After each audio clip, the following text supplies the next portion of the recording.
Imhotep family, and welcome to Building the Lighted Temple Wisdom Service.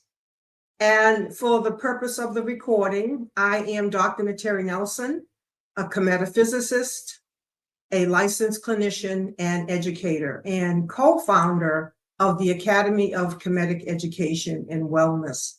So once again, family, welcome to our Building the Lighted Temple Wisdom Service, which happens each and every Sunday at this time. And in this wisdom service, we are cultivating these waters, this ethereal space, this virtual space, that we may be able to amplify our vibration and distribute the light. So welcome. Today's wisdom service is entitled Becoming Heru KRST Like. Winter Solstice for Adults, KEMETIC KAREST MAS for the Youth, the celebrations.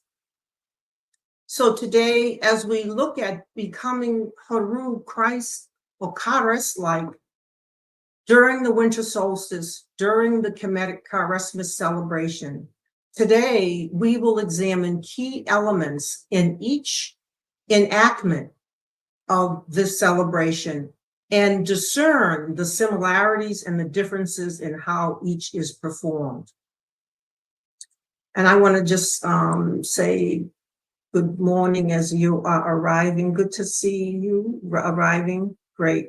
All right. Hopefully you get a chance to look at your comments in a moment. At the Academy of KEMETIC Education and Wellness, we've been performing these solstice and equinox celebrations for 2.5 decades. Today, we'll be very precise in discerning the distinction between, or the emphasis between what occurs in the winter solstice and the KEMETIC KAREST MAS celebration. And as we go through today, I'm going to do just the briefest of highlights on the actual content of the celebration. I want to direct you to the many books that I have that have organically grown out of the Academy, our 30-year institution. Ka'aba, Building Lighted Temple with the Metaphysical Keys to the Tree of Life, and Merkaba, the Great Pyramid is the Tree of Life, Ka'aba, Remaking Ourselves as Beings of Light, and the KEMETIC KAREST MAS celebration book that we will be diving deeply into, and hope that you will have on hand as you do your celebration of KEMETIC KAREST MAS and the winter solstice. So as we begin, I'm just going to take you here and just have us look at why a winter solstice for adults and KEMETIC KAREST MAS celebration, key similarities and differences. You know, to ask the question, how are we remembering and understanding this time of year? And what are the symbols we need to reclaim in order to, and what are the, how are we performing this ritual? We are asking, how are we, the sun, S-U-N, and sun daughter, raised and reborn again at this time in our enactments of this celebration? And I'm going to move us very quickly through, because, you know, one needs to, over time, become familiar with these celebrations. And again, we have lots of YouTubes going in great detail. The books I've authored go into great detail. Recordings already of the celebrations on YouTube, one can watch.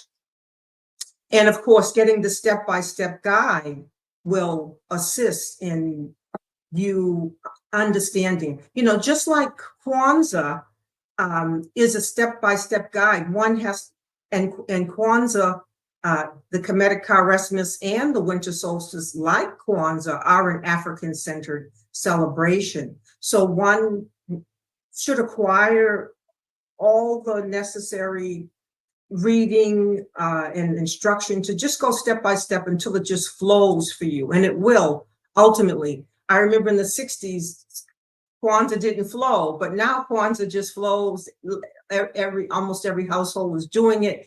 And this is the same wish that we would have and invoke, that the Academy of KEMETIC Education and Wellness really spread the word and inspire, particularly through the publication of the book, KEMETIC KAREST MAS Celebration, which you can order. I will be able to put that in the link on the YouTube link.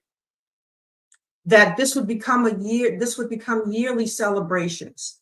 And KEMETIC KAREST MAS is not to be confused with Christmas. And this is what we will see.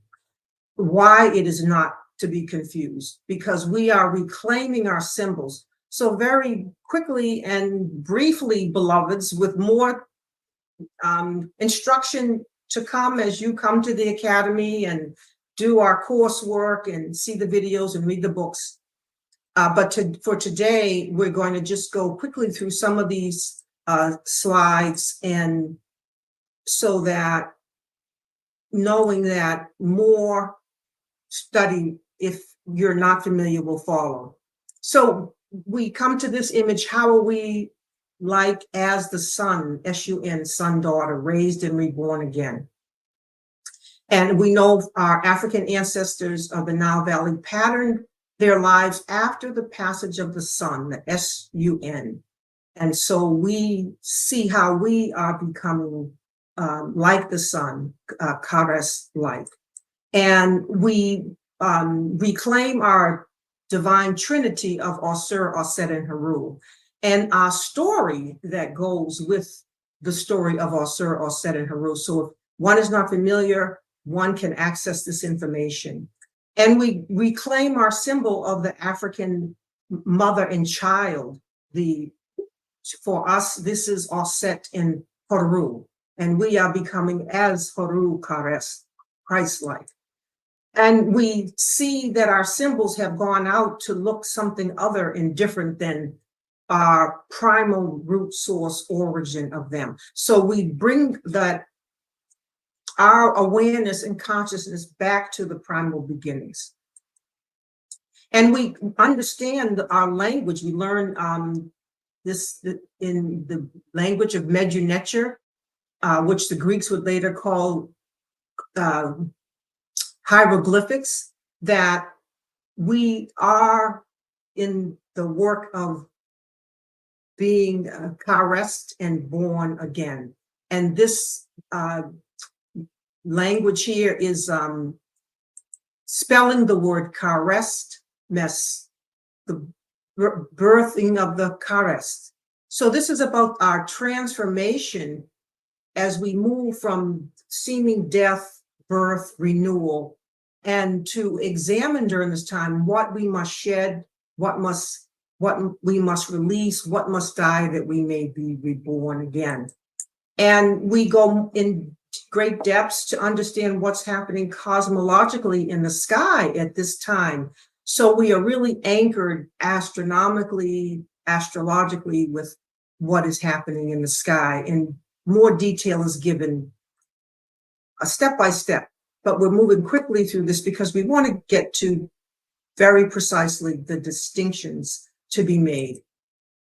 And certainly when we begin our ritual, our celebration, we orient ourselves in the room according to a particular floor plan with facing in certain directions. So understanding all of that. And hopefully, beloveds, many of you who've come, but no worries if not, are well-versed in the 42 laws of Ma'at and the recitation and living by this code of law that our African ancestors have given us. And here are the 42 laws for those who are not familiar. And we understand our 42 laws because our Pertimru teaches us, our book of coming forth by day after night, that is given to us as our sacred text. We learn of the 42 laws of Ma'at in the components of this ritual and ceremony in the Pertimru. All right, so now we come to, beloveds, we come to the scales of Ma'at. And here we are, because the first key here is an invocation to become KRST-like. And we are, as like Ani, being brought before the scales, that our heart may be weighed and that it may be found as light as the feather of Ma'at. So our heart is weighed against the lightness of the feather of Ma'at. And for those who have been studying, you know the deeper meaning of what I'm speaking about. But let's begin to make some discernment between adults and youth. So key is that both adults and children will enact coming before the scales. And key for adults in these ceremonies, whether we do in the winter solstice, there's coming before the scales. And these are occurring in that same orb of time of year, December 21st through the 25th, both of these celebrations. So adults are coming before the scales, and children will come before the scales in both ceremonies. And key for the adult is examining what must be shed, what must be released, what must die that we may be reborn again. And this is a serious moment of looking at what needs to be released. And as we then move into this, the tomb and the womb to be reborn again. Remember, beloveds, cosmically, as we enact as in like the sun, the S-U-N, we are the sun that has now made its deepest descent in the sky, the lowest point in the sky, where we have the longest night and the shortest day. And then we have this seeming sitting still for 3 days before it begins its reascent. And we too make our descent that we may then make our reascent. But the rituals are the preparation for this cosmic event, wherein we release what no longer promotes our spiritual growth and well-being. And in that release, in shedding, we reveal the seed within us that will give birth in the next cycle, which we will see arise over the horizon in the spring. So for adults, it's letting go of all that would make the heart heavy on the scales of Ma'at: pain, trauma, loss, anger, bitterness, envy, resentment. But beloveds, key for youth, key for children, is that, and this is what we are trying to do in introducing at a deeper level of expanse in the community, in the wider world, just as Kwanzaa went out and has made its way all over the world of Africa and diaspora, is to move our youth who are off on this Europeanized presentation of Christmas, to re-Africanize our symbols and take them back to the source. So the children now, in their current awareness, that hasn't had exposure to an African-centered KEMETIC KAREST MAS They enter into this period having, as it were, under their parents, been trying to be on their best behavior in their actions, keeping their actions pure in deeds, which they have been taught, in order that they will receive packages and presents or Christmas gifts. And they're in this more cheerful moment.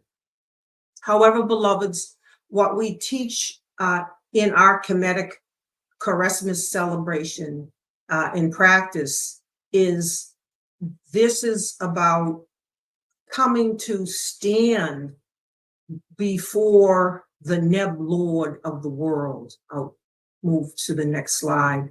We are coming to stand in this awesome presence of the Neb Lord of the world. And this is the Heru within. Those who've been studying with the Academy have seen these images many times, that we are brought before the Neb Lord of the world by the Heru that is within us. And remember, we learned kemetically that Osir, Heru, and Oset are within us, the divine Trinity, the divine Father, Son, Daughter, and Mother are within us.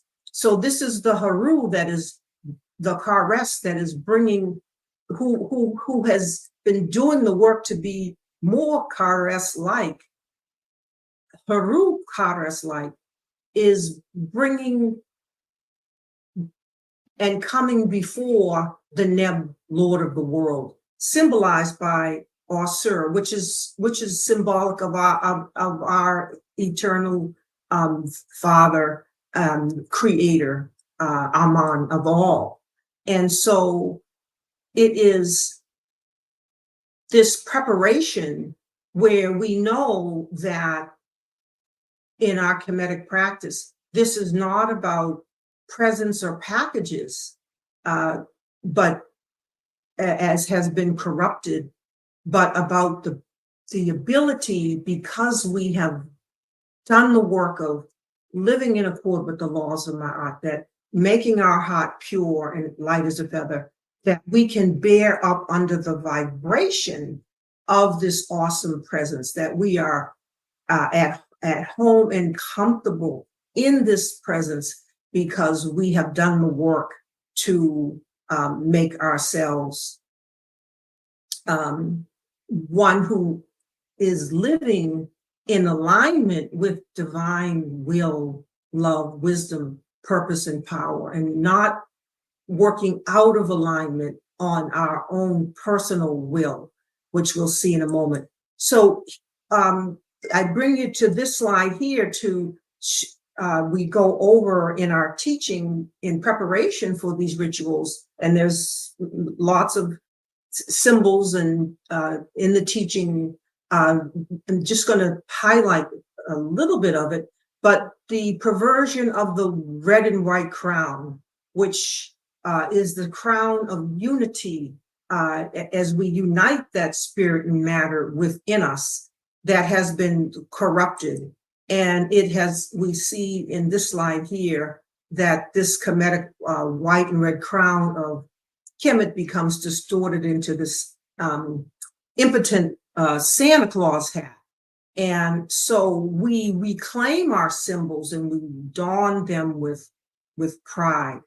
But going back here now, here we are in the awesome presence. So for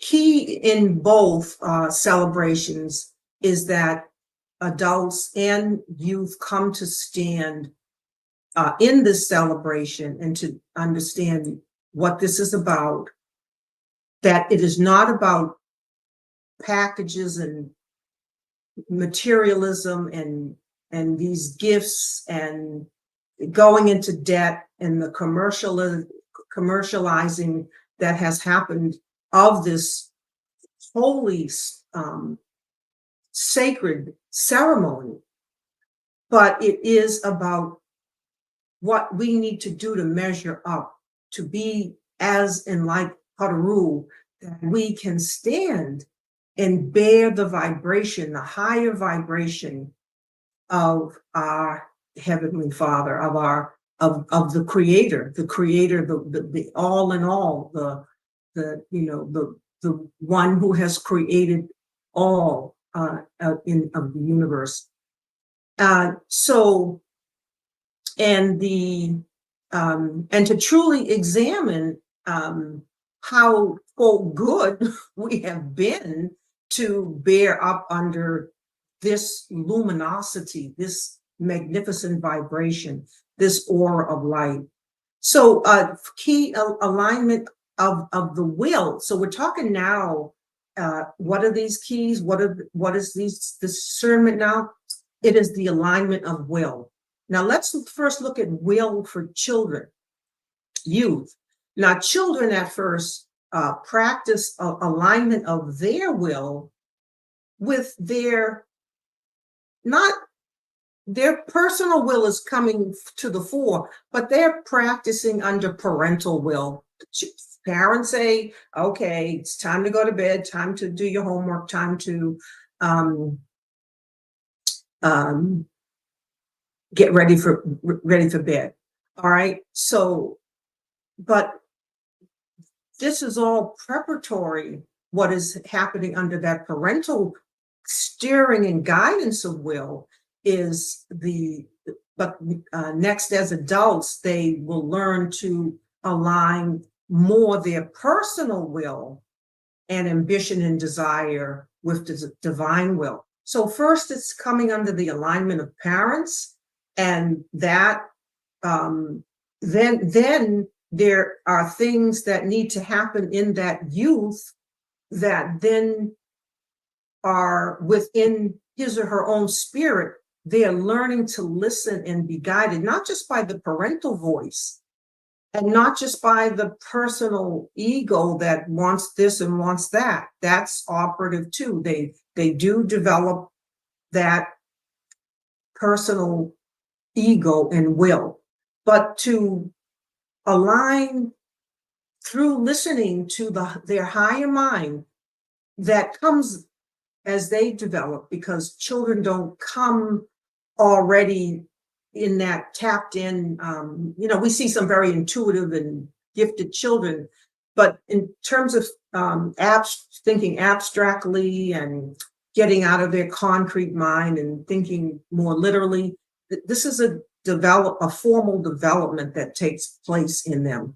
And so in the children, we're looking to help them move to see not only the alignment with the parental will, but to see the path of now, and not aligning to the will of the crowd or the herd, but to begin to align to higher will and to begin to tap into that.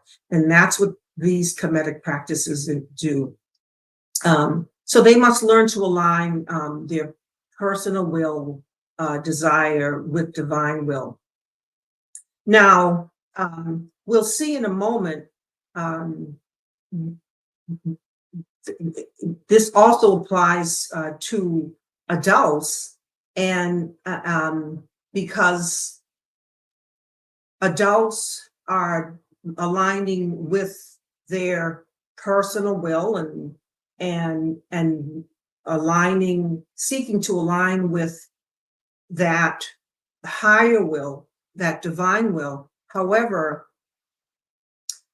when we do the winter solstice celebration for the adults, and you'll see in a moment how they are going into the tomb and into the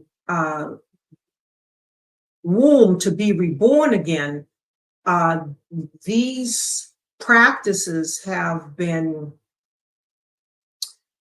corrupted, and in that corruption there has been the corralling of the ancient wisdom, and taking custodialship over it, and then creating these secret societies wherein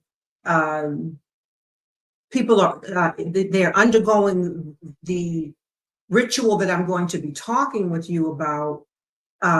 But when they perform this ritual under and they come under the will of men or charismatic leaders who want to bind them in ways. In other words, bind them so that they are keeping secret the wisdom that needs to go out and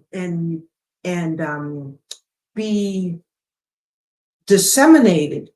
And so for them, this is still for this type of initiate, a practice where they are going through this ceremony in order to, in seeking, just like the kids, more packages, but the packages now are coming in the form of privilege that is enjoyed by them and kept from the masses. So this is an important discernment that, and so what I tell initiates who have come through the academy, and what I teach is that we are all free will agents in the universe. That I teach, don't let anyone put you in any space or place or hole or some dramatic ceremony wherein you are then, when you come up from that, you're under the submission of someone else. And if one is under the submission to the will of another, is that other working to align with divine will, or are they aligned with their own personal will and power? So these are critical times where the greatest of discernment must be used in all of our endeavors spiritually. Because we live now with the precipitation. These things have been abused all along, but we live just the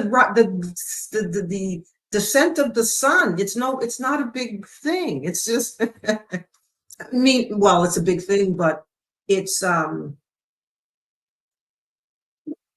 keep it simple. We just a ceremony where we arise anew, just like the sun, and we honor that arising. This is how we are reborn again. Yet there's been the imposition of these practices where this sternness and austerity has been imposed, and people are bound, and then they got secret meetings, and there's consequences.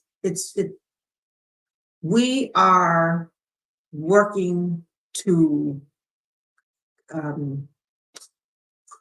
come from underneath and clarify with how the simplicity of divine love, will, wisdom, and power at work all around us, without the abuse of power that we have seen in our history.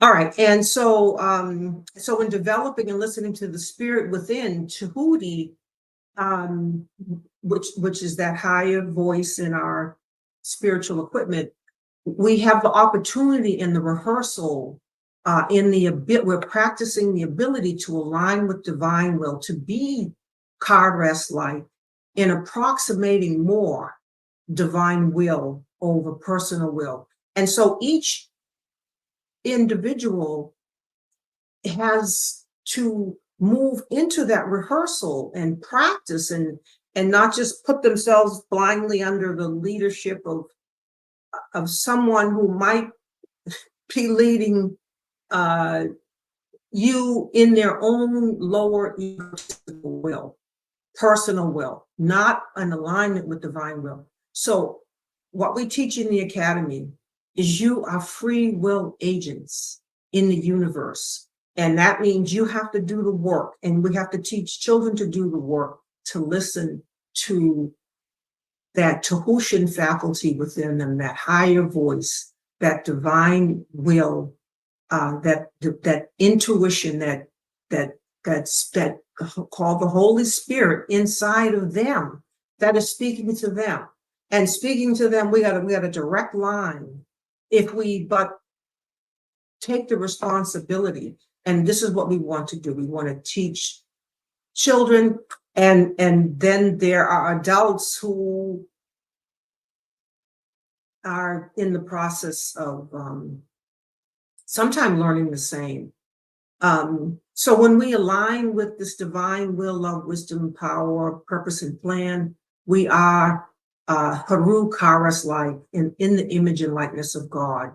When one is within this presence, though one seemingly works in the outer world, they can derive a complete and utter satisfaction in the presence that they are steeped in, and are beyond the personal desire of the outer world. They work in the outer world, but they're not polarized in that outer world. They are polarized in that awesome presence. And children should be taught they cannot receive this presence if they don't have good conduct. It's not about depriving them of packages. It's about instilling in them how they may be in this presence also. All right, now I'm going to just take a second. I'm going to go on to the next major key. Just say greetings to everyone. We got Paula coming on who's a long, wonderful Academy member. Hotep, Nikki, great to see you. Uwaka. All right, we got quite a few folks who've come today.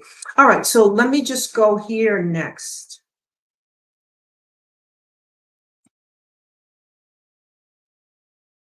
All right, and again, this is an image where we dispel our symbols, where the ark of the god Sekur on its sledge then became the sleigh of Santa Claus. So this was the ark, the name given to the Sekur boat in Hanu. And when we dispel the symbol, we see its lineage in what would later become the sleigh. And so notice the antlers on both pictures. The sledge on the left bears the divine presence, all capital, and of the deity of the nature. The sleigh on the right bears Santa Claus bearing presence. So we help children get clear about which is which and take back our sacred symbols. All right, so now this brings us to, now here we see an initiate in this triple bent position in acting, having entered the amenta.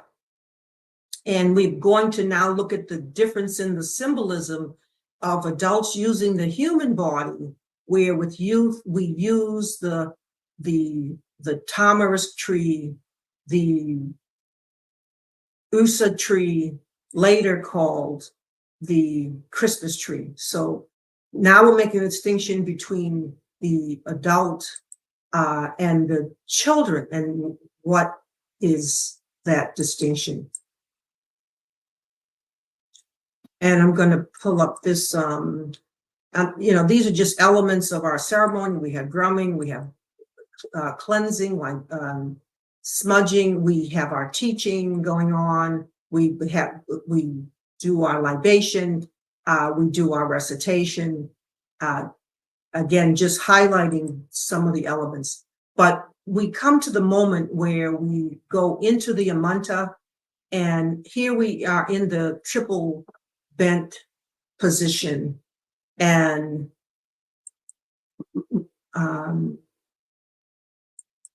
as we then move from that death pose into the Kepra posture, and then arise in our Ma'at posture and our Ka posture as one who has risen.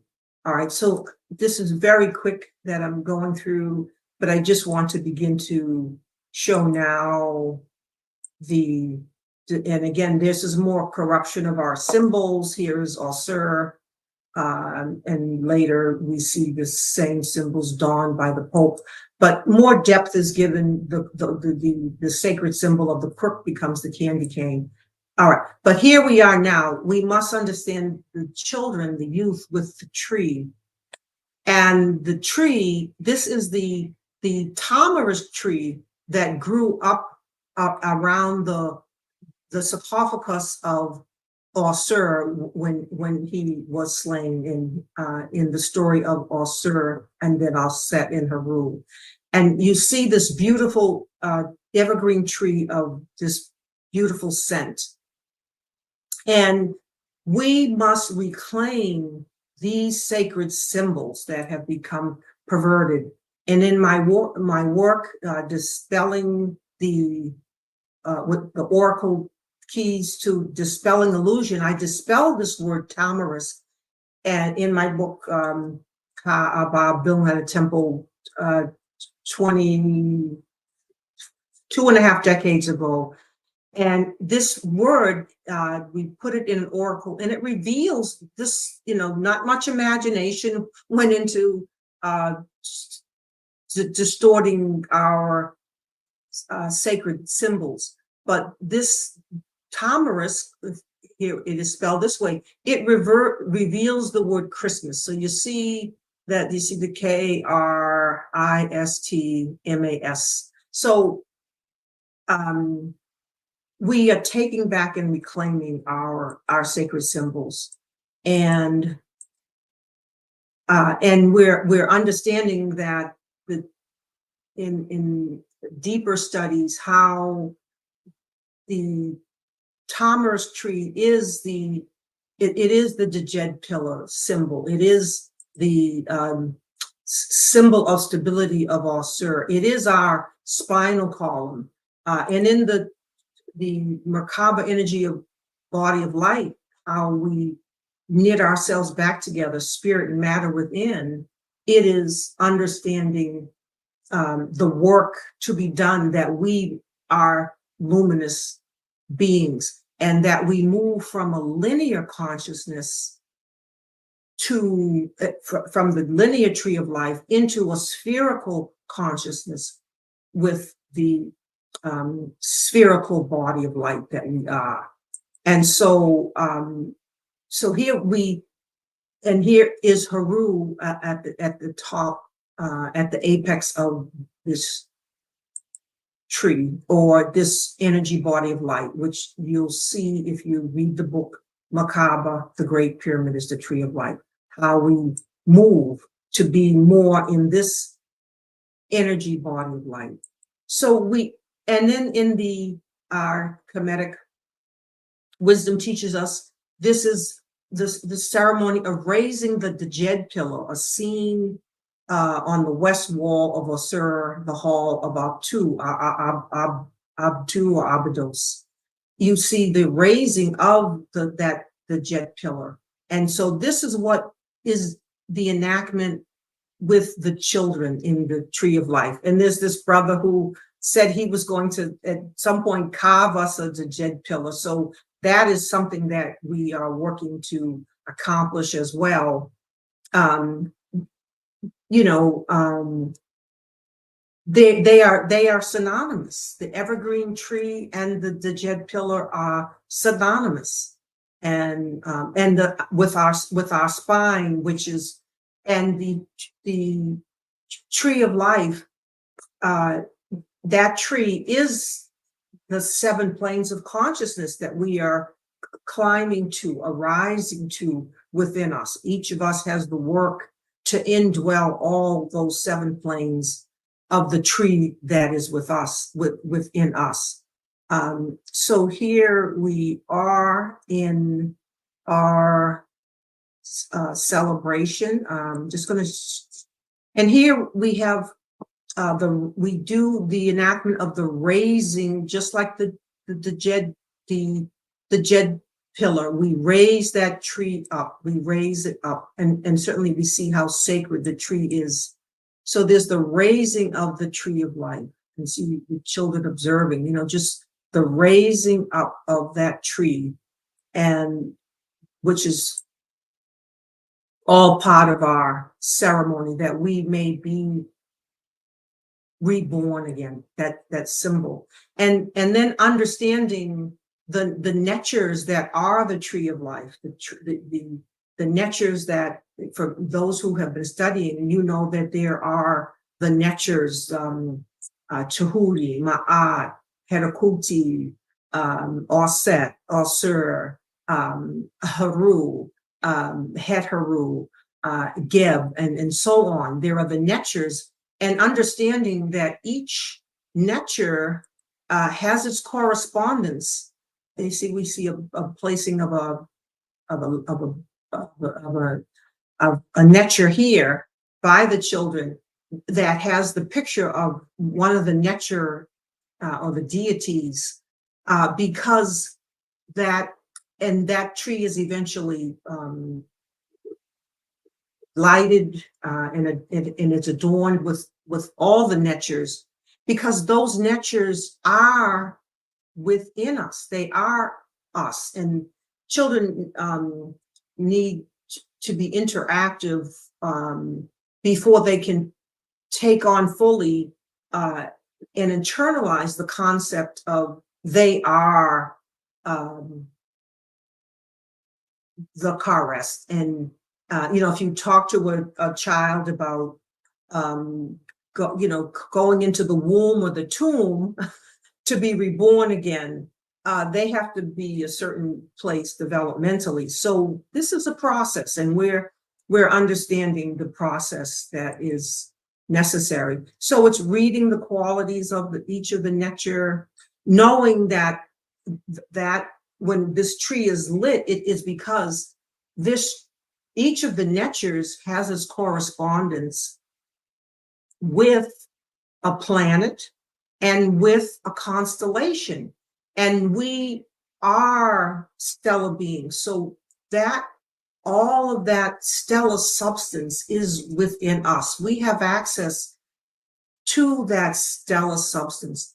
You know, when someone and you look at your birth chart to understand more of this, but you know, having the energies of the planet Mars in the constellational energy of Aries, you know, there are those among us who have that stellar substance more operative in them as part of their makeup, and we claim all of that beauty and energy, and so it is adorning the tree, and then showing the children that this is not about gifts, but about presence, and having that Heru KRST presence within. All right, and then I'm going to, we have done celebrations in which got to be a tinier space at the Academy, and then we needed a bigger public space. And so here we are at the Afro-American Museum of African American Artists, with which is directed by beloved Dr. Barry Gates here in Roxbury, Mass. And so this is where we had our this, and then this preparation. We have the children make the red and white crown and really understand the meaning of that. I'm just going to show you some highlights, and then we're going to have our sister beloved Paula come forward and talk with us about her experience in these celebrations. Here's Dr. Barry Gaither, and here we are with the tamarisk tree, having undergone our ceremony there. Finally, a cake with the red and white crown. Let me just go here a minute. I'm going to have Sister Paula come on, and she's going to talk with us about her experience with both celebrations. But I want to just go here a minute and the banner, just have you here, just get a little sense of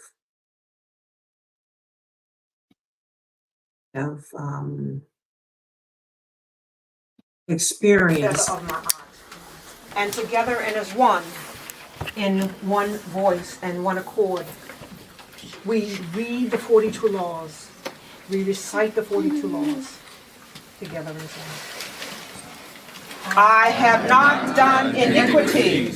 I have not acted with violence to anyone or anything. I have not robbed with violence. I have done no murder. I have done no harm. I have not defrauded temple offerings. I have not diminished obligations. I have not plundered the nectar. I have not spoken lies. I have not snatched away food. I have not caused pain.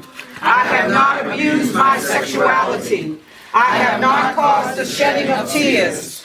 I have not dealt deceitfully. I have not transgressed or angered God.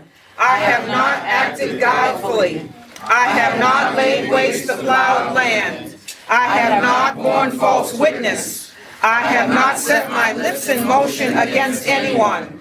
I have not been angry and wrathful except for a just cause. I have not committed adultery, not taken the wife of any man, the husband of any wife. I have not lusted nor committed fornication.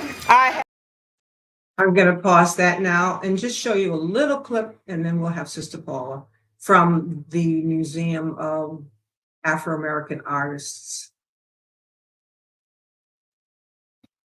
Here in the recitation of the laws of art in our academy space, and just want to show you what we can do when we have a much bigger space.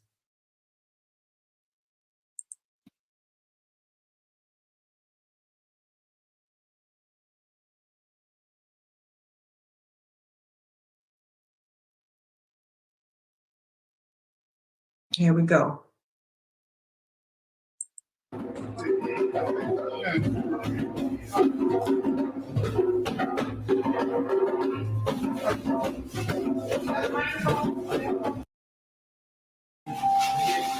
Welcome. DNA is the first humans that walk the planet. That's it. And from there comes the Claw, the people of Swaziland, up through the Nile Valley, and all the other great river valleys, to animate this world and lay those foundations. Because after they arrived and they saw the heavens, they saw the rivers and the streams, and they saw everything in nature. They devised laws based on their observations, and that has guided the world ever since. Some have taken it and perverted it, but nevertheless, they were the ones that laid the foundation.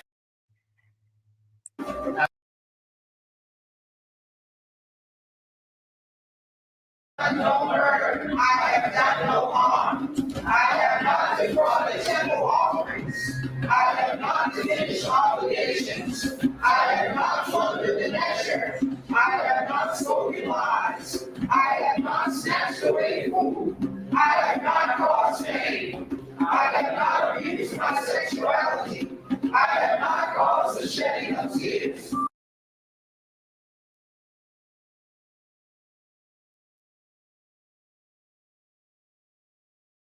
Okay, beloveds. Were you able to see that from, I'm going to bring Sister Paula on. Hotep, Sister Paula, were you able to see the little clip? Yes, I was. It was awesome. I'll let you introduce yourself. Okay, my name is Sister Paula KRST, and I've been involved with the Academy of KEMETIC Education and Wellness for, I don't even know, well, 20 years.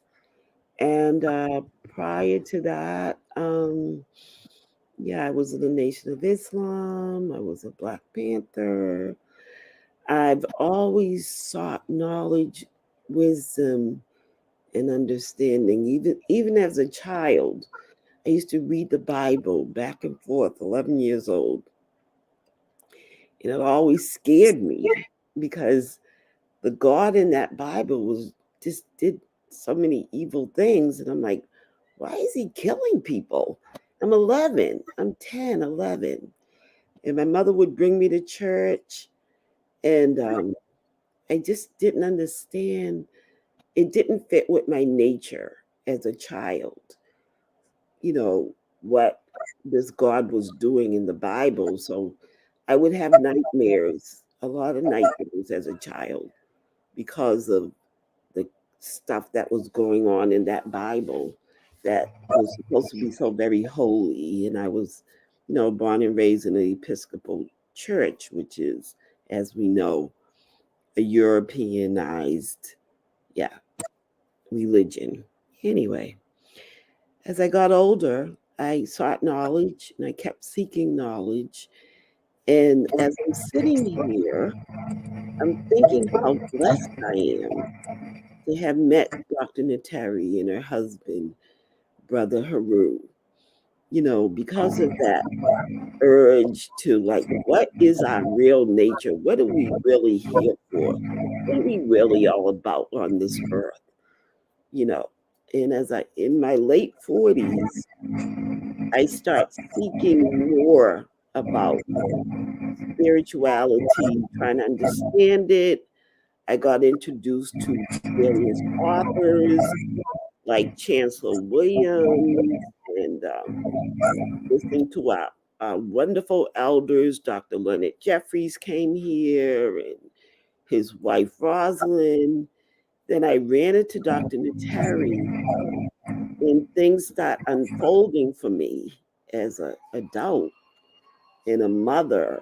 And I knew there was something, another way. And even though we were Black, I was a Black Panther, I was in the Nation, something was missing. And I think it was the balance, the mayat, the balance. I noticed it was a little patriarchal, both situations, and like women were not part of that balance. And I knew that I started understanding after reading Anthony Broder and other authors that we created great, great civilizations. Great civilizations. What made us so successful? What happened? What happened to us? And then I start seeing that we stop being balanced. We stop following the 42 confessions of Mayat that Dr. Nteri introduced us back to. We used to call that the 10 Commandments, but it wasn't the 10 Commandments. Nothing like the 10 Commandments. It put the onus on us. I have not killed. I have not lied. I have not. Instead of thou shalt not. You shouldn't do that. You, there's only 10 of them, of what you shouldn't do. Anyway, so I just like, I kept seeking, and it's like the ancestors just brought me to the academy. The ancestors brought me to Dr. Nteri school of thought in Brother Heru. And things just start unfolding for me as an adult and as a mother. And I just feel so blessed to for Dr. Nteri to be my friend. I could talk to her about anything. She's real. I know some of us may think like, oh, she's so high and she's so spiritual. I can't tell her my down to earth, what the heck is going on with us. And she's not like that at all, actually. She's a therapist as well. And she's just a beautiful sister, very honest. We had a chance to, while I was in the academy, just before I got married to my husband from Africa. And when he got here to America, he came to the academy, and it was just such a blessing. You see him in some of the pictures. And he was just learning about Black people in America. I'm like, what are you all doing? Because he's in Senegal. He has his own spiritual systems. He's a Muslim, but they honor men and women in Senegal. And so they have almost like a Mayatin way in which they honor things, although it is still a little patriarchal, but it is, they do respect women there in many instances and make them deities. As a matter of fact, they have a deity there. Her name is Mamjada. And so therefore it really like fit into what I was doing with the academy in terms of honoring women, the balance. And so it was just a win-win for me, and for me to raise my vibration, to understand the tree of life, to learn about the tree of life, the deities of the tree of life. And it was just, it's been a blessing. That's all I can say. I hope that all of us people, particularly Black people, people of African descent, can truly embrace the spiritual system of our ancestors. And that will actually bring you to a place of understanding of why we're here on this earth. So I just want to say thank you, Dr. Nteri. And and Mr. Husband. Yes. He's guiding us from the spirit realm. That's right. Papa Heru. So, Papa Heru, co-founder of the academy. Yes. Yes. And you've been to so many of the solstices and KEMETIC KAREST and the beautiful rituals. Yes. And you have now got solid footprints in Africa and establishing your your residency and giving folks here the trade, bringing your goods and wares, African goods and wares, and taking folks to Senegal in your tours. So so much has unfolded, Sister Paula, and I've been to Senegal with you, and have an invitation to come settle some roots there. So and that's the thing, is you're so powerful in conveying, is that Africa calls us home, calls us to come home, not just to make the pilgrimage, but to repatriate and and be where it's safe, Yes. you know, given Like what's fragility. happening in this America. And Mm. so we need your voice to educate and, you know, let people know what you're doing in that reconnection. We all need that, to be reconnected to that primal indigenous wisdom. We need that. And I love when you said, you know, it really is, it's just so basic, you know, what seemingly eludes humanity, which is we're just out of balance. We need to be back in balance, Yes. back in accord with the laws of my art, Yeah. back in accord with the male and feminine, masculine and feminine energies, which are complementary. They were not one up and one down. It was Mm.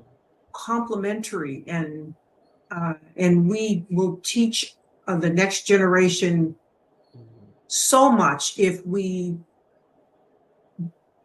give them exposure to these rituals.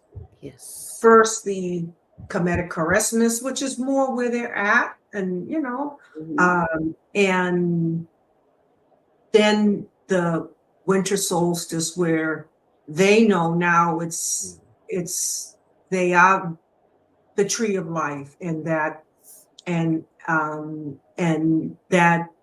we come into that triple bent posture each year to move into the birthing, to be reborn again, and that we are doing our utmost to be in accord with divine will, love, wisdom, purpose, and plan, and in accord with the laws of my art. I think one of also, Dr. Nteri, is one of the things that I learned from the School of Kemetic Education and Wellness is knowing who we are individually. That is where our children come into play.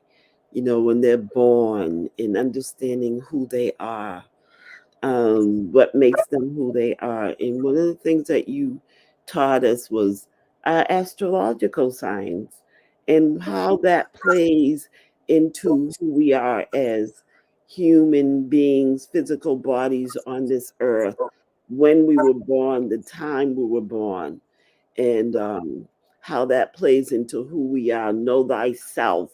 That's one of the key quotes that we always talk about and try to manifest. And who am I? What makes me who I am? What happened? And I think that was another beautiful aspect of the academy, was understanding who you are, who this little child is that you just had. He was Yes. born as an Aries child. He was born Yes. as a Sagittarius child. What is he? What are his characteristics going to be? How are you Excellent. going to be able to raise this child? Excellent. And to, you know, I love be that. able to energetically put in place around him the energy that supports his or her greater expression. And so, yes, beloved family, at the Academy, I do Kemetic astrological, meteorological energy readings. One can have a consultation and find out what their energy makeup is. What is that complement of energy that you're born with, as a snapshot of the heavens at the time of your birth? We come stellar equipped with a particular template of energy, and so we want to know what that is, and be able to utilize it to the best of our abilities, that it's optimal and divine expression, not spiral down or used in a more coarse, because energy can go either way. So we have to do the work of spiraling up our energy, and the more we know about it, the more we can work to raise the vibration that, you know, that we are. Yes. All right, so we are at that time, beloveds. I Yeah. see if there's any questions. Let me just see. There's lots of comments. Hotep, everyone. Hotep. Let me see. Celine says, I never liked the phrase God-fearing man. Dr. Nteri has always taught me that God, Ra Spirit, is my greatest ally, not something I should ever fear, something I should love and work in partnership with. Beautiful. Neptune says divine rising. Okay. And Akta says much better celebration than you know what, more meaningful and real. KEMETIC KAREST MAS first, then Kwanzaa. Ashe. Well, we are, the spirit is moving to steep us in these primal celebrations, which reflect who we are. So I'll let you have the closing note, Sister Paula, with your beloved presence. I want to say thank you for inviting me to share my love for you and the knowledge that I have acquired through the years of our friendship. And don't give up, y'all. We're rising. We're rising. And yeah, continue to study, continue to follow the 742 confessions I have right over here, over my head. Yes. And continue to be the beautiful people that we are. Ashe, Ashe. Uncle Jasaneb, we're doing it publicly in 2024. Get ready, community. The winter solstice and the KEMETIC KAREST MAS celebration in a big space. Yes. Peace and love, everyone. Uncle Jasaneb. Uncle Jasaneb.